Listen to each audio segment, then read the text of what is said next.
Hi together, my name is Kevin Kaplan and I work at ERNW and I want to talk a little bit about security in healthcare. It's a really special field, I think, because the disclosure of vulnerabilities can directly lead to death for patients, for example.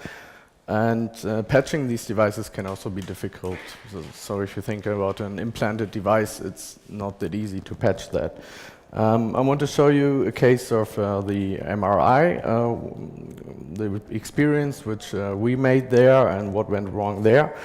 And then I want to talk a little bit about the ethics in vulnerability disclosure in the context of that St. Jude medical case where a pacemaker was vulnerable or is. So let's look at the agenda. First, a little motivation, and then what are the responsibilities and the special problems in healthcare then if we talk about vulnerabilities. And then the first case about that MRI, and second case, St. Jude, and then I want to go into the ethics of that case, and maybe I would like to hear your opinion on what you think about how that went. So in an ideal world, wrong slide. So in the past, we had like mechanical devices. They had no special interfaces at all.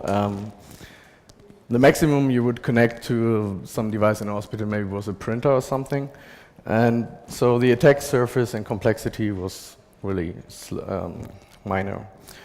And now we see network devices there. They have more interfaces. They communicate wirelessly. Maybe they're even internet connected.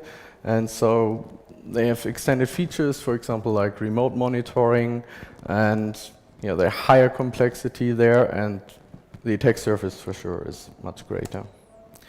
So if we think about responsibilities in an ideal world, we have these three actors there. So ideally, the vendor designs some sufficiently secure product, and I see I don't have that.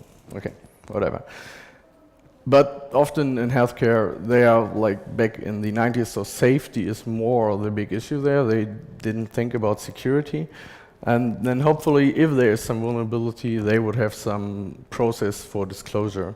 And big companies might have such a process, but small and medium companies might not. So it's a question how they will react if you disclose vulnerabilities to them. And hopefully they have some patch management, but as you already know, as I already said, like that can be difficult.